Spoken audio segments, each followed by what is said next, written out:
Big shout out to our sponsors. Listeners, don't miss out on these amazing deals. Get 10% off Cyclist, the best e-pump on the market, and their other cycling products. 35% off Frey Skincare for skin that sweats. And 25% off Genki Wellness Nutrition Packages. All using the coupon code ZONE2SPEAK at checkout. Head to the podcast description for all the links and grab your exclusive discounts today. And now for the episode. She's just saying it like it is. And I love this. She's talking about burnout. She's talking about everything. And I sent the post immediately to Juliana and she's like, I know her. And I'm like, really? Oh my God. I want to talk to her. Hi, everyone. Welcome to the Zone to Speak podcast. We're your hosts, Debbie and Juliana.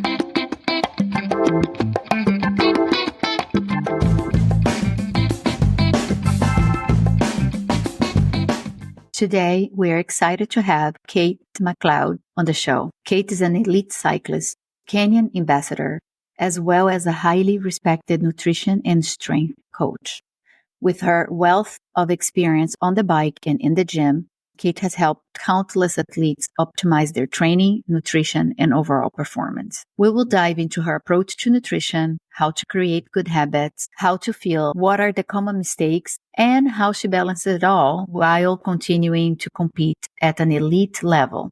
Kate, welcome to Zone to Speak. Thank you for that lovely introduction. Thanks for having me. We are so excited to have you. So tell us, how does someone know they are doing it right or what they are doing wrong? So I think it's a broad spectrum of answers there. And as I always say with nutrition, it's completely different for everyone. So what everyone eats on a day-to-day basis looks very, very different because your activity is different, the type of training you're doing is different, your life stresses are different, your daily routine is different on timings and stuff. So because of that, to know what you're doing right, you have to trial and test things and you go based on how you kind of feel. So I think when you're doing things right, I think food shouldn't be the main thing that's going through your head on a day-to-day basis. I think that's one thing. I think you should be feeling genuinely well in yourself, in your training. You should be able to hit the numbers your coach is asking you to hit. And you should genuinely be able to actively participate in all the different areas of your life and do so without having to think things like, I can't go and do that social event because it means food. You want to be making food decisions, but not changing your whole day or your whole schedule based on your food decisions. So I think if you're doing it well, food just seems to fit effortlessly into your life, and it can be a part of socialness, it can be an enjoyment, and it's also fueling what you're doing training wise. And I think that's really important because a lot of people tend to get one thing right, but it's about getting all of it right so you can continuously just have a positive relationship with food. But I think if you're looking at if it's going wrong, it's a lot easier to figure out if it's going wrong than if it's going right. And I think the big factors are food consumes your thoughts all the time. You're constantly binge eating in the evenings, or after 3 o'clock, you can't stop eating. And these are normally signs that you're not fueling your day properly and you're not getting the right nutrition, because if you are, your body doesn't crave all the sugary foods, contrary to what a lot of people on Instagram promote. But if you fuel properly, you shouldn't need to eat a bar of chocolate in the evening. Like, you'll be able to have some and then put it away. So I think it's easier to see if it's going wrong than it is to if it's going right. Yeah.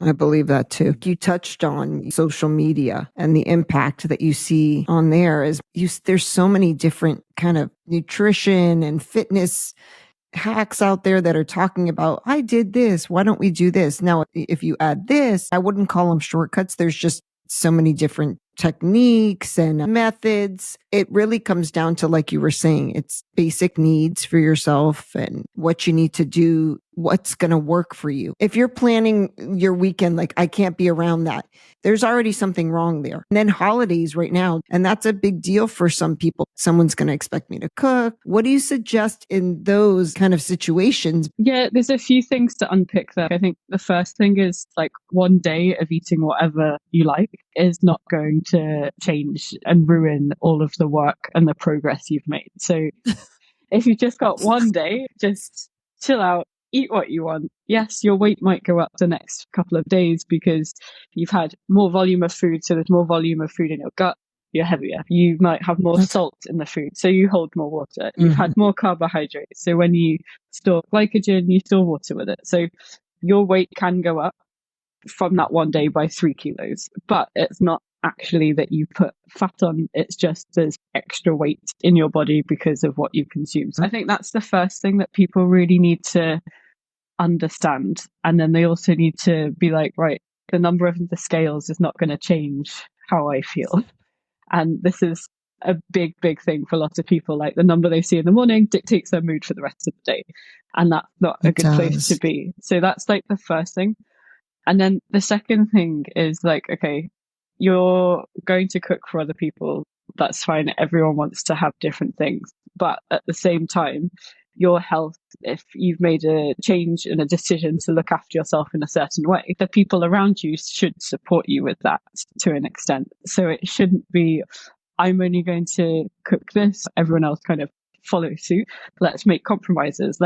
Instead of having kind of a load of deep fried food, let's do a grilled meat or something. So it's about having those conversations with the other people around you and seeing how you can make that work. There's loads of different food cults going on at the moment, and people want to push their cults onto everyone else. And that's not the case. Like, not everyone wants to eat vegetables every meal. I'd prefer people to because it's better for you. But at the same time, everyone has personal preferences and it's a holiday. Treat yourself. But if you want to keep with your lifestyle and even during the holidays, then you need to take ownership of that. And you just need to do the things you need to do to make sure you can facilitate that. But I think so many people just they use it as an excuse that, oh, I've got to cook for my family and I've got to cook for everyone else.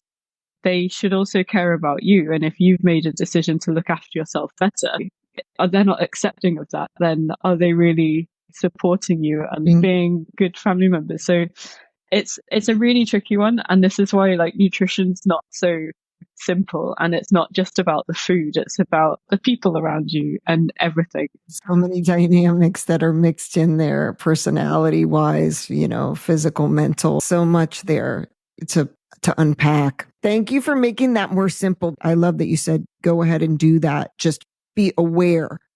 So you're aware that it's not going to deter you, and that's not going to start a snowball effect. I want to know with clients that once something like that happens, how does that work? How do you kind of get them back on track if they can't physically turn themselves around? Yeah, and I think what happens there is we label things good and bad. So you label foods good and foods bad. And then once you've had, going back to the holiday example, say you've properly pigged out, you label that as a bad day. So then people go, oh, I've been bad for this day. I may as well do it again. I may as well do it again. And then it just continues to snowball. So as a coach, I can't do anything specific that makes that person stop. I have to guide them through the processes and the thinking of how they can make them stop. So for me, it's almost about me asking them the right questions to get them to come to that realization of what's the trigger for that. And we then talk about, right, what are the actions we can do to make sure that doesn't continue? And again, everyone is completely different. So for some clients, they're like, right, let's track my food for a week. And that works for them. Other clients are like, right, I'm going to have no processed food this week. And then other ones are like, okay, when I want to go and have all the sugary stuff, first I'll see, have I fueled my day properly? And then I'll go for a walk instead to distract myself. And then it's just about understanding what those triggers are and what you can do to get around it. And sometimes you're going to just want to eat rubbish. And especially for women, we have menstrual cycle. For me, 3 days before, I just want carbs. I just want all the carbs. And I know for those 3 days, I just have the carbs. And you're better off in the long run because your body is craving them, so it needs them. But then if you just allow yourself to have it, then you're not restricting yourself. And I think when people restrict, then they're more likely to binge eat because they're like, oh, this is a bad food, I can't do it. Like, if you're allowed to do something, you're less likely to go and do it all the time. Whereas if you're telling yourself you're not allowed to do that, there's something in your brain that's like, oh, you're not allowed to do that.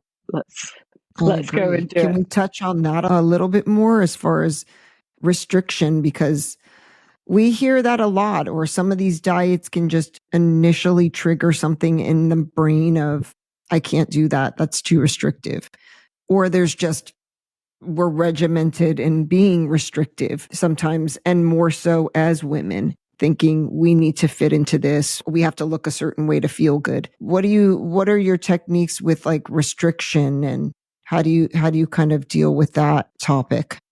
Yeah, so first we kind of look at what the person's restricting, and then we have conversations around why they might be doing it. And then we just really understand what's the kind of trigger for it. And then we have to get them into a point where they're not labeling the foods. Like, most commonly it comes down to people have read stuff and they've labeled it as bad. Like, sugar is labeled bad. Bread is, everyone still is hung up on bread. And I'm pretty sure bread was from the 90s and like the Atkins diet. Like, I remember my mum being like, we're not eating bread. And it's like, this stuff is so ingrained in our brains from when we were like kids and young adults. No, there's some grains that are actually really good for the body too. And we need to have a balance of some of this stuff, because really what we're trying to get at here is really fueling to feel good, so that you're not feeling deprived. So you're not feeling like you want to restrict, so that you can fuel the body. So tell us, in your opinion, why is it so hard for everybody? I think it's just social media is a big thing. And I think as well, like, especially for me, like my personal experience when I was at uni, it was when all the size 0 and the 00 was in. So the whole thing for women was like, be as skinny as possible. And if you're not skinny, you're not attractive. And it starts when you're like super young. And I think it just gets ingrained in you that you need to be skinny. And then it was like the CrossFit movement and like strong is new skinny. So then it was like, okay, you need to get ripped. As women, it's hard to build a lot of muscle quickly. So you just got skinny. And like, I remember when I was at uni, I dropped down to like 58 kilos, and I'm like tall, I'm like 173. And I thought that was what I needed to be. And it took me a very long time to get out of that mindset and get to the point where I could eat food to fuel my sport. And it wasn't until I was doing rowing, Thames Rowing Club, that I really learned how to train and how to eat for the training. And for me, the switch was understanding when I ate properly, how much it impacted and improved my training. And the power that you had. Yeah. And then feeling good after training and not wanting to go lie on the sofa all day.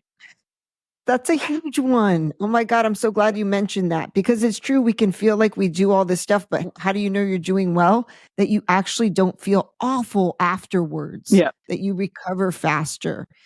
What are the most common mistakes that lead you to that people do a hard session or even just a light session and come home and it's just like, I just want to lie down? I think people just don't know what's in their food. So you're bombarded with so much information and only the key points stick out. So I think the key points lately or over the last like kind of 10 years have been sugar's bad. You can eat some carbs, eat protein all the time. But then no one digs any deeper to that. So like, for example, a lot of my clients, I'll ask them to like, tell me your main protein sources. And all the time, peanut butter comes up. And I'm like, peanut butter is not a protein source. Like, it has protein in it, but it's mainly fat. But if you look at the marketing, previously, peanut butter was a protein source based on like marketing. So people hear all these sound bites without the context, and then they just apply that. So you get people that will go and do a hard session off an omelette because they heard Team Sky eat omelettes for breakfast. So we think we know, but we don't. Or we know something, but you've missed the context to it. So I think a lot of it is just people generally just don't know what they're eating. Like, unless you've tracked your food and looked on the back of food packets, I think you genuinely probably have no idea how you're fueling. What I do with my clients is the first week we track everything just so we get a baseline for where they're at. And they're normally really shocked. What normally happens is they're eating way too much fat, not enough protein, and not enough carbs. And then I'm like, there's your answer why you feel rubbish, because you train 10 hours a week and you eat 100 grams of carbs a day, and then you're eating 150 grams of fat. And it's like, are you surprised? But people just don't realize that. And like, they'll say, oh, I don't eat so much. And then we'll look at their food and they're just eating snacks. They're not eating full meals. So they get a lot of calories. You get a lot of calories throughout the day, but it's not in line with when your activity is. And so you're just constantly hungry. So I'd say the main things are people don't know what's in the food and people snack rather than eating proper meals. And you touched on it's not just what, but also when. You need to know when to eat your calories makes a huge difference. So, which is obviously pre-training, during the training, and also the recovery, not physical, but nutrition-wise, there's also what you need to eat for your body to recover from that session or to fuel the body for what you lost or what you're building. Yeah, exactly. And I think what a lot of people do is they'll eat the same thing every day, even though they don't do the same thing every day. So you'll have people that work in an office all week and they have their breakfast, lunch at a set time, and then they'll go training after work. And my first question is like, what did you eat before training? And they'll be like, oh, I had lunch at 12. I'm like, yeah, but you're training at like 6, 7 o'clock. So they just don't know how to feel that. And then on the weekend, they'll stick to the same routine that they have during the week, but then their training is in the morning. So it's like, you need to change on a day-to-day basis. And I think it's so ingrained in society that you have breakfast, lunch, and dinner. When you're training as much as a lot of the people that I coach do and have an office job and have family commitments, you really have to adapt it all of the time. And people just don't do that. And it's also difficult. Like if you have a family and if you have kids, trying to coordinate that and still keep up with your commitments and your training is also really challenging. So it's something that you constantly need to work on. It's not like we fix someone's nutrition in a month. It's we give them the habits, or I give them the habits that will help them continuously adapt their nutrition to their constantly changing life. And what are some of your tips on how to start building those good habits? I think the first one is understand what's in the food that you're eating. Understand what carbs are, why your body needs them, and how your body uses it. And the same with proteins and fats, and understand how much you actually need. Because the other thing is, like in the UK, when I was growing up, it was like women eat 2,000 calories a day, men eat 2,500. No further information. Then you've got the internet saying, oh, have 1,200 calories if you want to lose weight, 1,800 calories if you want to reverse diet and maintenance and stuff. And that's too general. Like I have some athletes, or even if I look at my own data, some days I'll burn 2,000 calories, other days it'll be 5. So you really have to understand what that looks like. And I think tracking is the main thing that helps people. Like you don't have to do it a lot, but do it at least for 3 days just to get an understanding. And then once you've done it once, then you can maybe just track your protein sources every now and again, and just every couple of weeks kind of do a check on what you're actually eating. Because also what happens is over time, maybe you start with 60 grams of oats, then you start weighing. And then before you know it, you're at 100 and you've got no idea that you've just added an extra 200 calories to your day. So it's always good to kind of re-baseline yourself. So I think that's the main thing. And then the second thing is really understanding where you're spending most of your energy and then how to kind of structure your food around it. So if you're training in the evening and you're working all day at a desk, there's no point having half of your carbohydrates at breakfast. One thing I used to do when I was working in a bank is I'd shuffle all my carbs to like from lunchtime onwards. So I'd have something like eggs for breakfast, and then I'd have my porridge that I would normally have for breakfast at like 3, 4 o'clock, because then that fueled my session at 6 or 7. So it's just understanding how that should change. And then on the weekends, I'd have my porridge in the morning because I'm training earlier. So it's just understanding those small things that you need to change to make your training better, and just to make sure that you're consuming the energy when you actually need it. In the mornings, for me, is so much easier with nutrition because obviously I wake up empty. So I will have my breakfast with, depending on the type of training I have, and then have my training, and then everything's fine. But if I don't have time, for example, which I know a lot of people don't, and then I have to change and train in the afternoon or evening, or some people that do train in the evening, I find it so much harder, the nutrition there, because I'm already maybe full from lunch, or I'm starving and I cannot have a big meal, or I think I cannot have a big meal because then I won't be able to do my training. What's the solution? Yeah, it's just, so I have a rule, like if you're gonna train within 2 hours or less of eating, then you go for like really fast absorbing carbs. So it's something like a bowl of cereal. If it's really close to when you start training, I sometimes tell people eat your training food, like start eating it before you get on the bike. Like a bar or a gel or something. Yeah, carb drink, sugary cereal. Like sugary cereal is my favorite thing because it's like take 2 minutes to chuck it in and throw it down. I had a Rice Krispie treat the other day that I made, and that picks you up. It's got like fast absorbing. Yeah. That's perfect. And I made it so you can actually, you know what you're putting in your body. Yeah. Yeah. See, that's an even bigger challenge in the US because of God knows what extra stuff. They're always looking to put something extra in it rather than just make it pretty simple. Yeah. So like things like Rice Krispie bars, they're really good, and just like fast absorbing stuff if you're going to train within 2 hours. And then if you've got longer, then you can have more slower absorbing carbs like porridge and things like that. But general rule of thumb, less than 2 hours, you want something that's really quick and easy to digest. That's a very good tip. I didn't know what I was doing at first. I see it. My mind was playing tricks on me like, I can't eat that. I probably was the worst thing I could put in my body. So I'm pleasantly surprised there too. I mean, from my aspect of it, it's hard for me personally with some of this because it can play tricks on me. I mean, anybody in my circle knows about my past with food, and I suffered from bulimia when I was younger. When you grow up kind of a dancer and everybody's always competing and looking at each other and your bodies, it's tough not to like judge yourself, especially when you go through phases like menstruation and just hormones in general when you're growing up and your body changes completely. Now, like even with recovery for years and years and years and eating well, all those habits changed when I had my kids.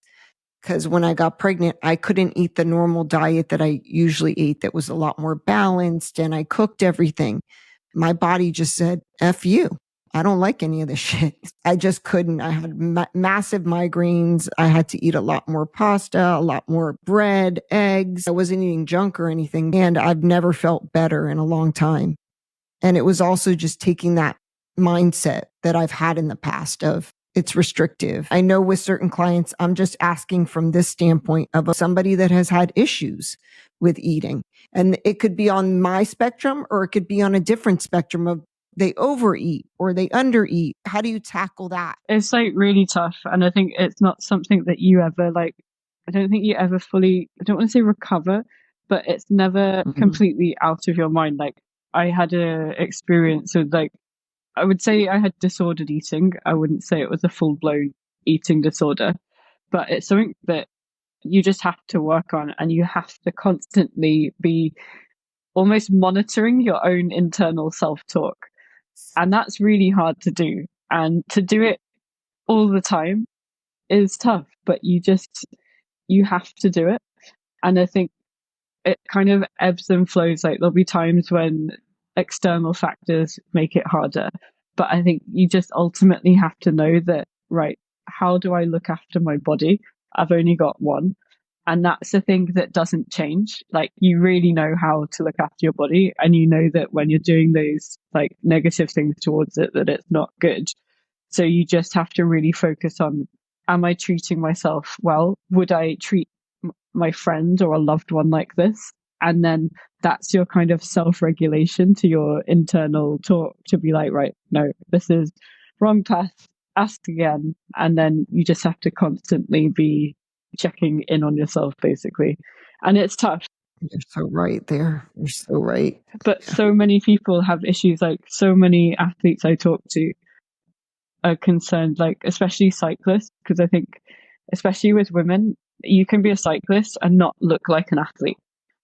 It's just people have different genetics. People have different body fat types, body fat percentages. Like everyone is very different. And I think when you're doing elite level sport, part of it is you want to look like an athlete. And so many people just don't, because their genetics aren't like that. And with a lot of them, it's very much they're focused on the weight rather than their performance. So what we really focus on with them is fueling their performance. And I always bring it back to, okay, what were your last race results? Were they better than last year? Okay, why were they better than last year? It's like, oh, because I'm eating carbs. And it's like, okay, so let's focus on that. And when you constantly reframing it to that, that makes it not about weight loss and about the food and the training. And I think it's really important to have people around you that are giving you that reinforcement, because you can still say in your head, like, oh, I didn't win that race because I'm fat, or the other girl that won is skinnier. And it's like, no, that shouldn't even be a discussion point, but it is. And this is just humans, unfortunately. I know you get that from people, even if they're not telling you, oh, you look a certain way. They ask you in an inadvertent way, like, oh, have you been riding lately? So it's like, you kind of understand, like, oh, they're trying to say something. Yeah. People do point out, and I think it's happening more than often. Donna was our first guest in the podcast. She's a trainer. She's very lean, and people come up to her, how come you're a trainer? You have skinny legs. I have friends who are actually strong cyclists and don't look like athletes, but people are like, you don't have a body of a cyclist. I think people are more inclined to point that out because it's so, quote unquote, it's okay to be skinny. So people are like, oh, you're so skinny or something like that. And it's just like, if I were fat, you wouldn't be like, you're so fat. But you get it either way. Oh, you're working out a lot, or like you're looking a little too lean, or it's never good enough. So we have to have our own self-esteem in check. And what you said makes a big difference. I've been using that one a lot for just mental things of how I want to treat myself. You have to also make it into something that you can resonate with, because would you talk to a friend that way?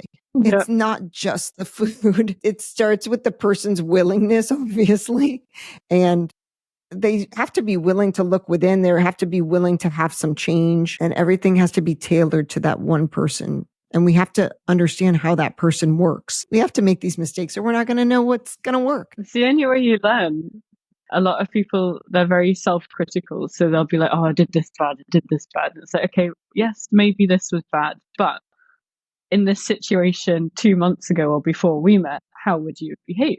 And I had one client last week. She'd gone to a family event at the weekend, and it was classic. It was a terrible day. I ate everything and it was awful, complete write-off. And I was like, okay, tell me a bit more. Like, okay, what did you have? What could you have had? What would you have done prior?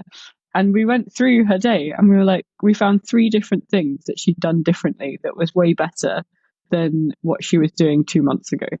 And it was like, no, like, look, take a step back and look at these things. And you managed, the main thing for her was not drinking alcohol and not being hungover the next day. And it's like, that's a big deal. Like, you went to an occasion where you were sociable, you enjoyed yourself, you still danced, you still did everything you would have done, and you felt good the next day. Like, that's a massive win. And the more things you get like this, the easier it is to then associate the food with the feelings. And then when you come to a hard decision point, you then think back to a time where you behaved differently, and you're like, okay, I didn't have alcohol that day, for example, and I was good the next day. Okay, I won't drink at this occasion, if that's what you want to do, kind of thing. So it's all about trial and error. And then when the things go right, remembering those things that you did to get those good feelings, and just trying not to be so self-critical. You can't change all your habits at once. I guess that's what you're saying. Yeah, you can't. And like, if you try, like, you're just going to fail, because you'll get to one day where it's just too much. And then you'll be like, oh, I can't do this. So you stop doing it. And that's why I don't give meal plans, and I don't tell people, right, this is what you should do. We look at what their baseline is, and then we change things on a gradual approach. Like, I always work in like 2-week blocks. So we'll do something for 2 weeks, because everyone's week is never, everyone I speak to at the moment is like, oh, life's so hectic. I'm waiting to get into the routine. And it's like, no, this is life. Like, stop saying it's hectic. Stop saying it never goes to plan. Like, this is just life. So that's life. It's going to be that way. It's going to be like that all the time. And if you're constantly chasing or waiting for that perfect week to sort things out, it's never going to happen. So you just have to constantly change those habits and then build them. So no matter what happens in your week, you still eat well and you can still fully function. Like, I think for me, what's I've experienced is because I've traveled so much this year for racing, people quite often ask me, how do you stick to your nutrition when you're traveling so much? I'm like, what do you mean? Like, I just eat what I eat when I'm at home. I just buy it from a different supermarket. I flew home the other day and I took leftovers from dinner that I made the night before. And it's like, for me, that's just a habit. Like, I'd rather save money from airport food. I also can't eat gluten for medical reasons, so eating out is more of a faff for me. So I just make it work. And I think people presume like they're going to have to meal prep for the whole of Sunday. And then they don't want to meal prep because they don't want to eat the same thing every day. And it's like, no, you just need to find out what you need to do to get that consistency. So I think for a lot of people, what I do with them is we get like an emergency meal that's like, if you've got nothing in and you have no time, you know that this is something you can have no matter what. I love that. And when we change their like default baseline, everything else gets better. So for me, my emergency meal, I always have tinned fish in the house. I always have like rice cakes or corn cakes. And then my fridge is always full of vegetables or salad. So my worst case scenario is I have a tin of mackerel with tomato sauce in already, so I don't have to do anything, some salad and a load of corn cakes. And it's when your no excuse meal is giving you all the things you need, protein, fat and carbs, you've got no excuses. And so once you get that sorted, other things then become a lot easier. I really like that. That's a good hack right there. Obviously, when I work out, that was one of the things I was like, can I eat whatever I need to eat on the bike? I'm not going to stop at some pizza place and grab that or go to the drive-thru. It's picking responsible stuff that's going to fuel our body. The way you're breaking it down makes it a lot more realistic for people, doable. I want to bring it back to sports because there's a lot of talk on carbs. How many carbs you need an hour? And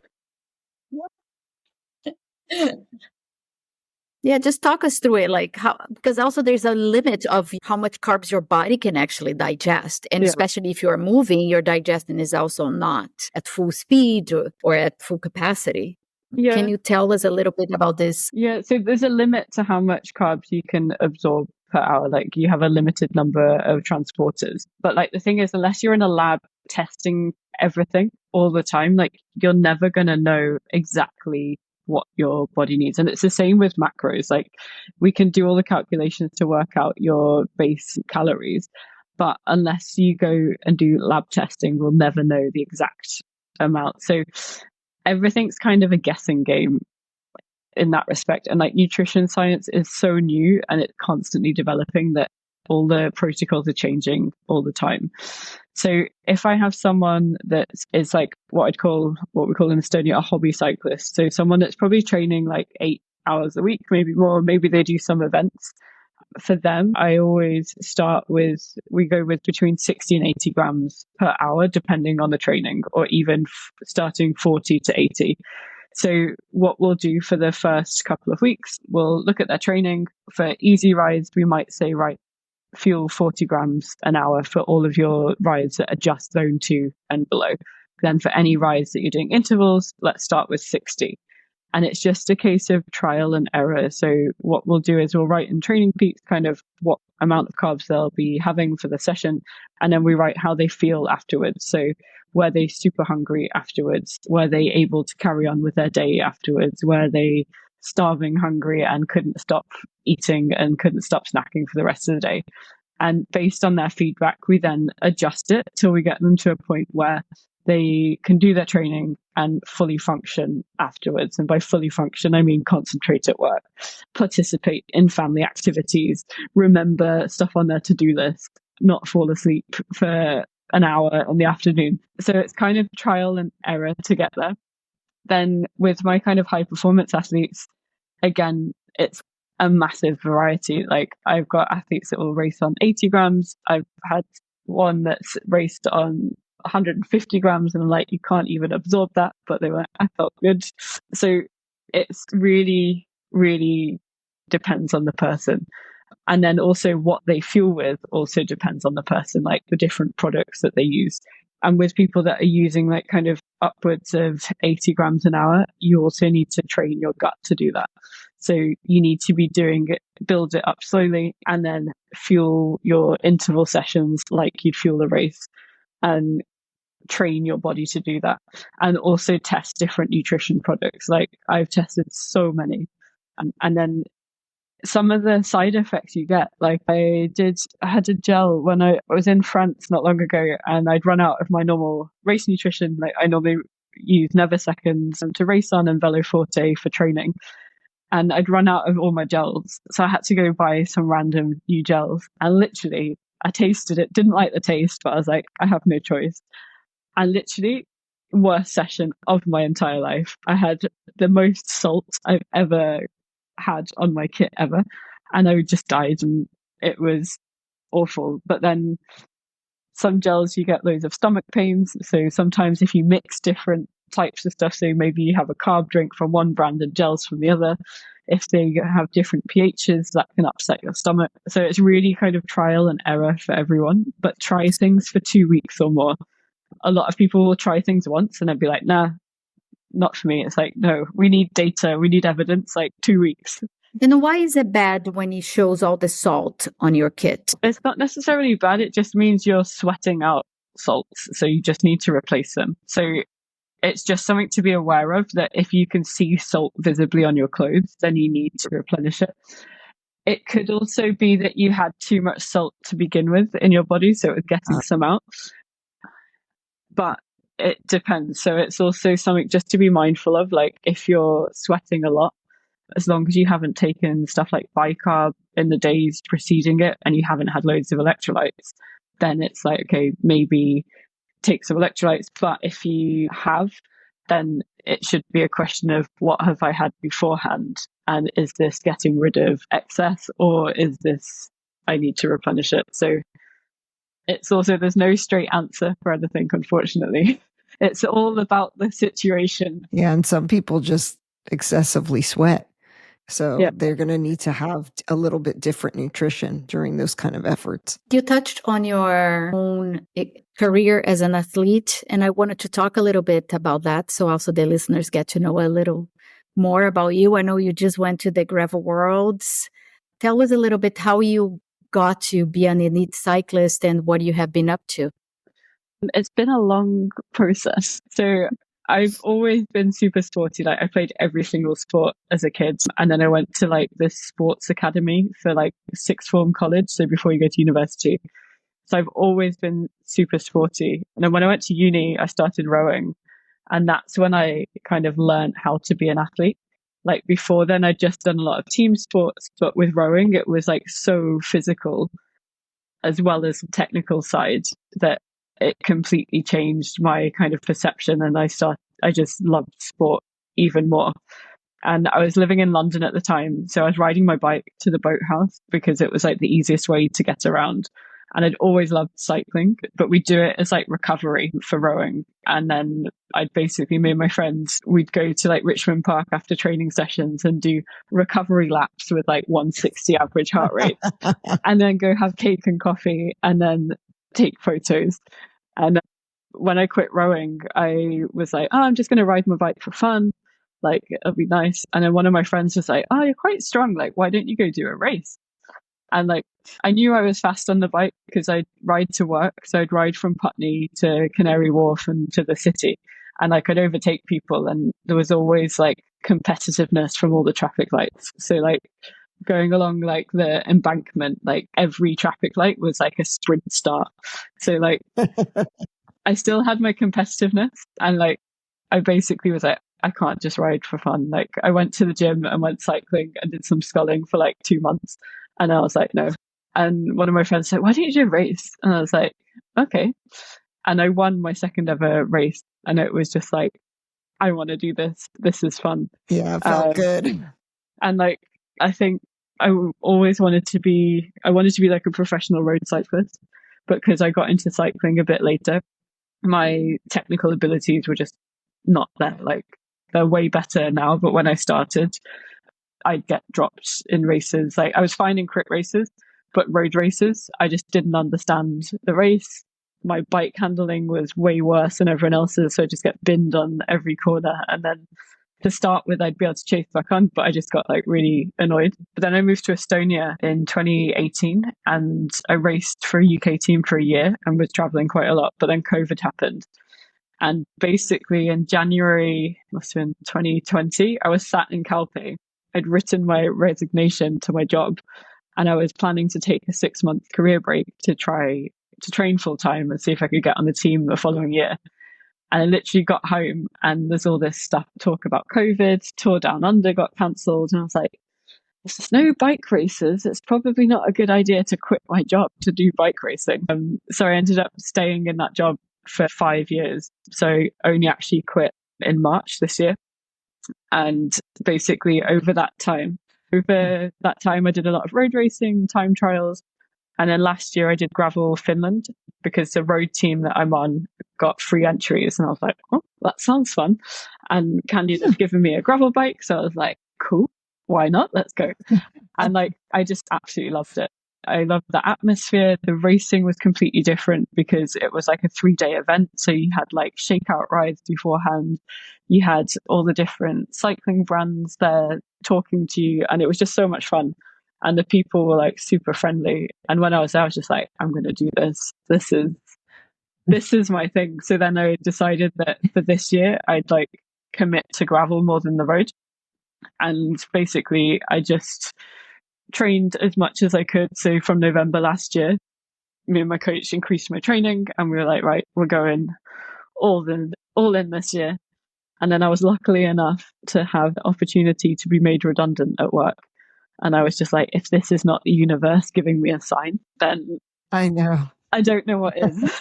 So yeah, and then this season, it's been the first season where I haven't had a really bad crash or been really sick. So I've raced the most I've ever raced this year. I've just learned so much. And I think I've been to Girona quite a lot. And going there and training with the people that are there has just like improved my skills massively. And so yeah, this year has been the most fun year so far, but hopefully not the last. How did it feel to be in the worlds with the, Great Britain uniform? I mean, I would feel emotional if I have like the Brazilian flag and represent my country. Like, it was so cool. I was really gutted because I got really, really sick beforehand. So I had flu beforehand. And even on like the day before the race, like I was chatting with my boyfriend and it was like, should I be racing? And it's like, you sound really sick. You've been really sick. Like I literally hadn't done any efforts for 14 days before the Worlds. I'd had like 5 days completely off and had been doing zone 1 just to stop my legs from seizing up. And even like the day before, I didn't do any pre-race activation because I was like so dead. And I just went in with a plan of just riding within myself and not pushing it too hard. But then, of course, you get on the start line with like Marianne Vos and Lotte Kopecky. You're in your GB kit and you're like, I've got to give it a bit of gas. Yeah, I got to do something. Yeah, I was like, okay, let's not be last. So like, it was incredible. really, really cool. Like, favorite day on the bike, I think, race wise. Like, it was just so cool because like the whole course was literally lined with people. And then it was like really cool because like my auntie and uncle and my cousin came and they had signs. And like, it was just such a cool experience. So special. Congratulations. How did you feel after? I was filled with like happiness afterwards because it was like going to Gravel Worlds for me was like, you made the right decision. Like, you wouldn't have done this if you hadn't left working in a bank. And it just reaffirmed my love for racing. Like, I was a bit heartbroken before the race because I was sick and I knew I wouldn't get a result.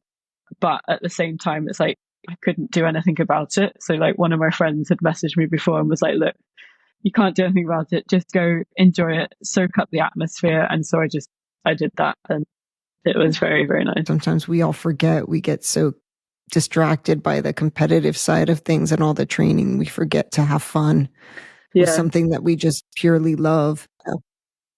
This is what I realized this year. So like when I was working and racing, you didn't have time to be fully present in the races. And it was just like, right, it was like going through a checklist and you're on autopilot. And then when I got rid of the work, I then realized I'm not enjoying racing. Like, why? Like, what the hell? I've been in this mode where I've just ticked off everything. And you're just like, right, going to this race, right, done. What's the next race? Mm-hmm. Whereas I think it was like in June, I went to a race in Latvia with a friend and I didn't even want to go. And he was like, oh, can you come and like help me? And I was like, okay, fine. And we had a really great weekend. And because I went there with the intention of not racing, it made me remember like why I love riding my bike. And then since then, it's made me realize like I do love racing, but you have to make sure you're not in that mindset of just going through the process and actually being present in there and remember why you're doing it. And I think Worlds definitely really reaffirmed that, like I was fully present the entire time. Yeah, 100% there. Wow. Yeah, it was crazy. Like if someone had said that to me like a year ago, you're going to race with Lotte Kopecky and Marianne Vos, I'd have been like, nah, like no way. And how strong are they really when you're side by side? Oh my God, like next level. Like I did a race with Marianne Vos last year in Sweden. It was a gravel race, and basically I think she'd been injured, or it was either she just had surgery or was going to have surgery, so she wasn't even at her like peak fitness. And I remember like the first 10k was like pretty much a road race, so it was fine, everyone's in a bunch. But we went up the first climb and it was probably like a 4-minute effort, and I'm in like the middle of the bunch doing like 450 watts, and I'm like, this isn't sustainable. Yeah, well, I was just thinking that in my head. I've probably got like 90 seconds at this and then I'm done. Yeah. Compared to last year, they're at another level. But I think now with how much training I've done, I'm a level closer. I'm nowhere near where they are yet, but I can see that it's actually achievable. Or not like winning as many races, but getting to that fitness at least. Yeah, I think that's a good perspective too, is not just about winning, is getting to a different performance level and seeing what your body can do. And really that's a healthy way of looking at it, is what can my body do? Yeah. So that way we can shift with that mindset of having a good trainer like yourself and a coach that can just help in that way. And I think it helps so much too that you've gone through this personally in so many different ways, as an athlete, as just a person in general, having a different style job, because it is very different. If you're just an athlete nonstop, this is what you do, this is what you train. But most of us have some sort of a job where we sit at a desk. Yeah, I think a good point there is like having people that have done the thing that you're wanting to do give you the advice. Because like I found it really challenging, like when I was deciding whether to leave the bank or not, I was getting all my cycling friends and like athlete friends were like, do it, it's really fun. And then all my bank friends were like, why are you wasting a really good career? Why are you wasting a really good salary? Like, you're doing really well at your job. Like, what are you doing with your life? Like, I even had someone come up to me and say, like, you need to choose between cycling or this job, because like we need to see that either you're committed to this job and you can't do both. And I was like, why can't I do both? And yes, I got to the point where I couldn't progress the cycling anymore. Like I managed to do both for 5 years, but I got to that point where it was like, this is the ceiling. To get to the next level, you need to train more, you need to recover more, and you need to be less stressed. And the only way to do that was to leave the place I was at. Yeah, you had to make those hard decisions. When we come to Girona, we have to have a chat, because I've been going through very similar, also made redundant. And now I'm really trying to transition full on into new phase of life. How are they going to know if that's going to fulfill you or if that's going to bring you joy? And you need to go through these stages and find out. I think there is a fit for everyone. And I think Kate, for me, I identify with her style because it's more humanized and it's not just a prescription, right? She doesn't give you your macros and your calories and go do your work. It's like a set food plan. You can say it's very psychological as well, to get to the root of the thoughts and your internal talk. I am starting to work with Kate. I'm so excited. Even though I study nutrition, I think everyone should have a coach, even if it's just for a short period of time. Make the investment, because like Kate said, it's so important to have the guidance on learning what is in what you eat and how to eat. And it really sets you off for a great start, because being an athlete or not, 80%, 70% is nutrition. You can train all you want. If the race day comes and you don't get your nutrition right, you're going to be out. So I think getting a coach is super important. We'll share in the description of the podcast how you can get in touch with Kate. Yeah, and you need that awareness and support. So what made you, so you were doing banking. Did you always do nutrition? Did you study nutrition at all? I used to be a personal trainer. So when I was at uni, I wanted a free gym membership. So I got a job at the university gym. While they got me qualified as a PT. So I did PT for 2 years whilst I was at uni. And then I actually had my own business doing it for 2 years in London when I finished uni, because trying to get a graduate job in London was just like ridiculous. It literally took me 2 years to get a job with my degree. So I'd done it previously, and I'd always said to myself, right, 5 years to give banking a go, because I wasn't really a banker in the traditional sense. I worked in risk management and financial crimes threat intelligence. So I did like investigations and stuff, which was related to my criminology degree. So I found it really interesting and stimulating, like mentally, but I just can't sit at a desk. Like after we've finished chatting here, this is like the longest I've sat down today. But yeah, so I did that. And so I was always going to go back to sports and nutrition. And it was actually, I got COVID in 2021 and like was super sick. Like I ended up having to get my tonsils removed. And like, I was just basically that whole season was a write-off. It was a ridiculous. Anytime I did anything more than endurance training, I got tonsillitis the next day. I had it like 5 times between the January and the May. And it was just a nightmare. So because I had loads of free time, I was like, right, what am I going to do with my free time? And I found the precision nutrition qualification. And I was like, let's do this. This will be interesting. And while I was doing it, I started like a 6-week program for a group of triathletes. And we basically just did this like kickstart your nutrition. And it was basically 6 weeks to get them developing better habits to fuel their training. And I was like, this is really fun. I like doing this way more than my bank job of making sure we're compliant with EU regulation. And like, I was like, I'm going to go back to this at some point. I don't know when, but it will happen. And then I kind of coached a few people in Estonia, like it helped some of under 23 cyclists. And then when I was like, right, I need to leave the job in the bank, I was like, okay, this is the time to start. This is the time to do my nutrition coaching business. So yeah, that's how it started. Now I'm way happier and I actually enjoy doing it and it doesn't feel like work.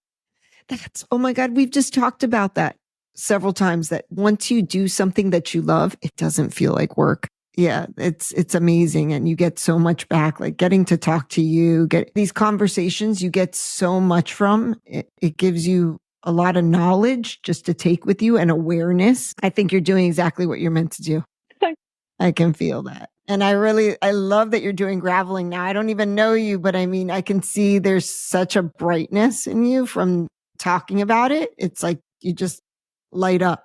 So yeah, you're on the right track. Just need to figure out how to fund it financially next year because it's not financially sustainable.